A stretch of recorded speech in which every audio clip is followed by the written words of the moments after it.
Good morning, everyone. Today, me, Al Nadir, Ali, Dimash, Giorgio, Hassan, Malik, and Timur will be presenting the evaluation of SRI, that being socially responsible investing in the electrical vehicle industry. So, the list of contents are first of all, I will present the introduction, then the environmental case for EVs, how does it affect the environment, and the social impact of EVs, how does it affect the community, and key players in the EV industry, what makes it, and challenges and controversies, investment opportunities and risks, the future of EVs and SRI, model, and finally the conclusion. So I'll start by defining SRI, which refers to selecting companies based on social and environmental performance while still prioritizing potential financial returns from narrower range of investments, which promotes ethical themes including social responsibility, social justice, and corporate ethics. What this is saying is that people usually look at when they want to invest, they look at potential financial returns. But people who abide by SRI, they also look at how it affects the environment, and they can change their mind based if it affects the environment negatively, for example. They can change their mind even if it gives them good financial returns. Now, historical context regarding this is the 18th century ethical investing, Quakers avoiding slavery-related businesses, which is an example of SRI, and modern expansion driven by civil rights, anti-apartheid movements, and climate action. The market structure for EVs, its type is an oligopoly which is dominated by a few major players like Tesla, BYD, Volkswagen, and more. Supply chain dependent on critical materials, so it's really scarce, and battery suppliers. Regional markets include China, Europe, the US. China is the largest market regarding electronic vehicles, and Europe has strict emissions regulations. Key players include Volkswagen and Renault. US, Tesla leads, federal incentives boost growth. The challenges regarding this are limited charging infrastructure and supply chain bottlenecks for raw materials, which, as I said before, it is dependent on critical materials. And lastly, the future for electric vehicles is that it has rapid growth driven by declining costs, government policies, and advances in battery technology. The environmental case for EVs. EVs produce fewer greenhouse gases compared to gasoline powered cars. Today, in Europe, they produce 66% to 69% lower than gasoline cars, and in the US, 60% to 68% lower. The environmental benefits of EVs increase when charged with low carbon electricity, as regions with a cleaner energy mix see significantly lower greenhouse gas emissions compared to areas relying on coal. EVs also produce no tailpipe pollutants. Tailpipe pollutants are harmful gases that are released from a vehicle's exhaust, like carbon dioxide and nitrogen oxide, leading to improved air quality in urban areas and reducing health issues like asthma. There is also noise reduction, as the quieter operation of EVs contributes to lower noise pollution, enhancing the quality of life in cities. There's also increased health benefits, as the reduced air pollution from EVs decreases the respiratory and cardiovascular issues among city residents. A real life example of the environmental benefits of EVs is South Pasadena's electrical police fleet, as in 2024, in South Pasadena, California, they introduced the nation's first all electric police fleet, aiming to reduce emissions and serve as a model for other cities. Norway is also an example, as they lead in EV adoption by using tax breaks and subsidies, cutting greenhouse gas emissions and saving millions on oil imports, showing how EVs boost economic and environmental sustainability. Rivian is also an example, as it's an EV startup that focuses on electric trucks and vans, partnering with companies like Amazon to supply delivery vehicles. This reduces greenhouse gas emissions and operating costs while capitalizing on growing demand for sustainable logistics, boosting its economic footprint. On the graph on the left, you can see that electric cars will cut their emissions drastically by 2030 in countries like the States, China, and India, and in Europe. Electric vehicles are playing a transformative role in shaping not just our transportation but also our economy and communities. One significant impact is the creation of jobs in green industries, from manufacturing EV batteries to building charging infrastructure and even research into sustainable energy solutions. The EV industry is fostering employment opportunities. These jobs often prioritize advanced technology, leading to a skilled workforce that supports a sustainable future. Beyond the economic benefits, EV adoption promotes energy independence. By shifting away from fossil fuels, countries can reduce their reliance on imported oil, instead tapping into locally produced renewable energy sources like wind, solar, and hydropower. This transition not only strengthens national security but also stabilizes energy prices, benefiting everyone. On a community level, the benefits are equally compelling. Cleaner cities are a direct result of reduced vehicle emissions, which contribute to better air quality. This improvement leads to fewer respiratory and cardiovascular health issues, ultimately reducing healthcare costs and improving quality of life. EVs are helping to create a more livable, sustainable future for all. For example, creating jobs in green industries like Tesla's gigafactories have created tens of thousands of jobs in the EV battery production and assembly lines globally. Or by promoting energy independence, like China's vast investment in lithium-ion battery production that enables domestic energy storage, minimizing fossil fuel. And finally, it also benefits the community. A Harvard study found that reducing vehicle emissions through EVs could save $70 billion annually in the US healthcare costs. These examples showcase real-world impacts. Key players in the EV industry. Leading EV companies. Tesla. Tesla is an American pioneer in the EV market. Tesla has consistently led in innovation and sales. In 2023, Tesla produced approximately 1.8 million EVs, making it the second largest EV manufacturer globally. BYD, Build Your Dreams. A Chinese conglomerate, BYD became the world's largest EV manufacturer in 2023, producing about 3 million EVs. The company offers various electric models catering to various market segments. Finally, the Volkswagen Group. This German automaker has made significant strides in the EV sector, aiming to become a leader in electric mobility. Volkswagen has introduced multiple electric models across its brand, including Audi and Porsche, and plans to invest heavily in EV technology. Volkswagen plans to launch around 70 new electric models by 2030. In 2023, they manufactured over 900,000 electrical vehicles. Moving on to legacy automakers transitioning to EVs.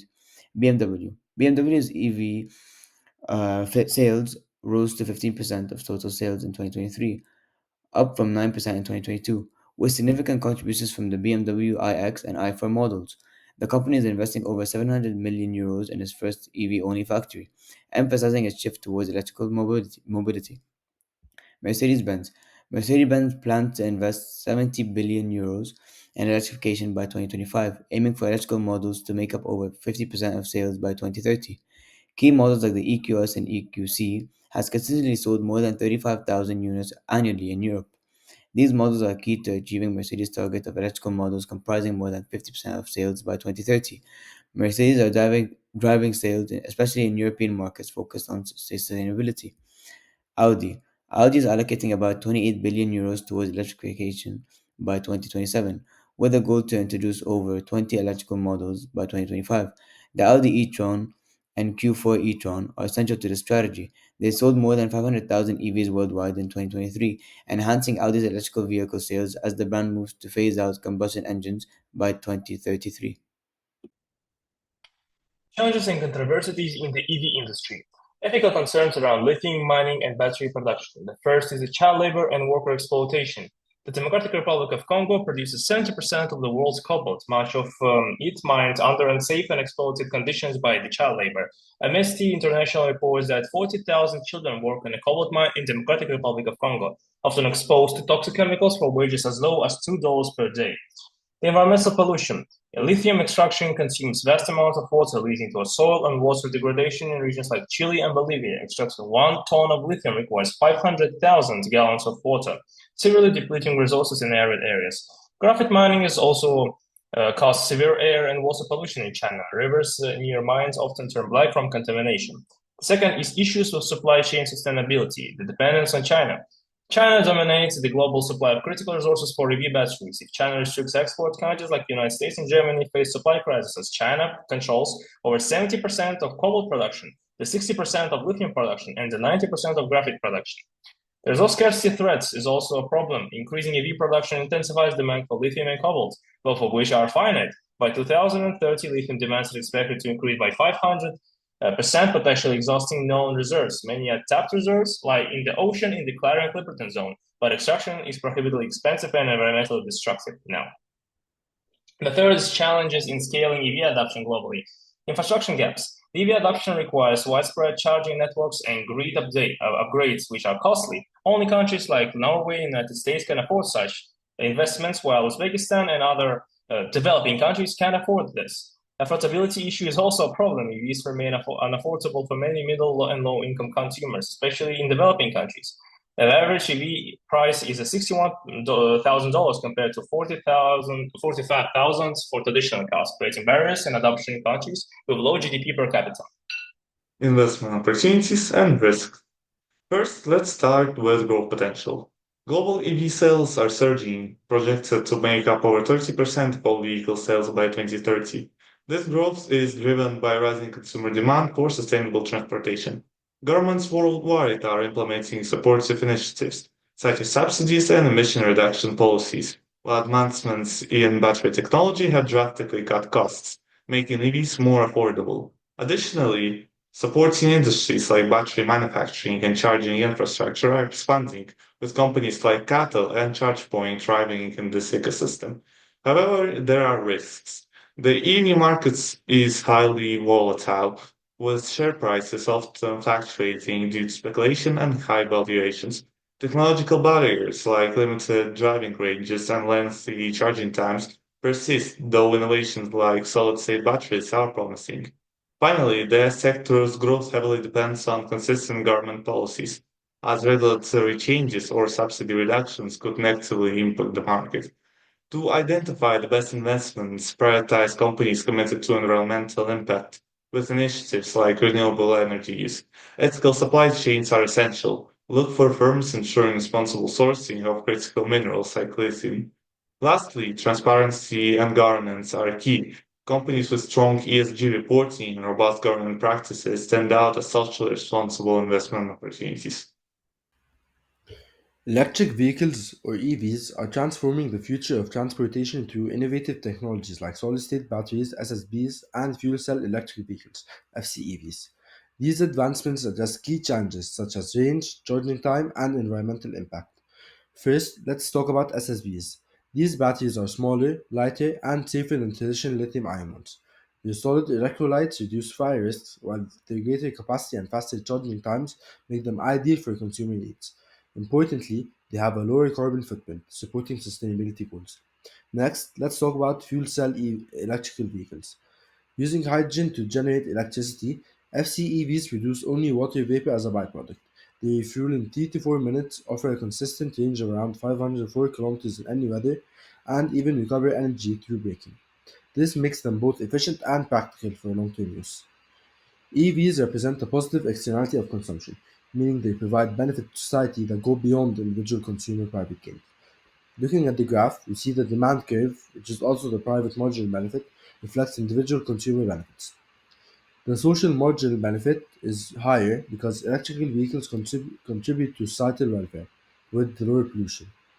The market produces a Q1, which is a lower quantity due to undervaluing societal benefits, creating deadweight welfare loss being the red triangle.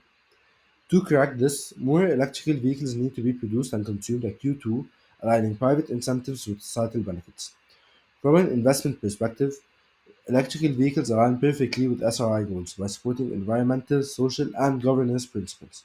They have long term growth potential due to rising demand for clean transportation, government incentives, and the role in combating climate change.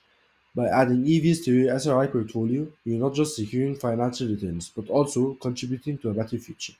We have decided to create a model that analyzes the relationship between ESG scores and stock performances, in other words, compound annual growth rates in the EV industry, using a regression analysis done by Excel to assess whether sustainability metrics influence financial returns. It evaluates key metrics like correlation, R squared, and P values while identifying patterns and outliers to explore the role of ESG in driving success. The red line of best fit indicates a minimal or non-existent correlation as confirmed by the regression analysis. The correlation coefficient of 0.1787 shows a weak relationship, and the R-squared value of 0.0319 reveals that only 3.19% of the variation in compound annual growth rates is explained by ESG scores. Tesla stands out as a major outlier with a remarkable compound annual growth rate of 51.8% and a moderate ESG score of 24.7, which is likely driven by innovation rather than sustainability metrics. In contrast, Lucid Group with an ESG score of 23.9 records the lowest compound annual growth rate at a negative 33.13%, demonstrating that ESG scores alone do not guarantee financial success. Most companies such as Volkswagen, BMW, Hyundai, and General Motors cluster near the line of best fit with ESG scores between 20 and 28 and compound annual growth rates of 3 to 10%. Companies with lower ESG scores such as Mercedes at 15.7 also show weaker performances, indicating areas for improvement. The p-value of 0.5077 and confidence interval for the ESG coefficient between negative 1.499 to 0.751 confirm that ESG scores have no statistically significant relationship with stock performances. High residual variance at 2633.96 and a low F statistics of 0.462 further reinforce the lack of significance in the regression model. These findings highlight that ESG scores are not reliable predictors of stock performances, with other factors such as innovation, market dynamics, and operation efficiency likely playing a more critical role in the EV industry.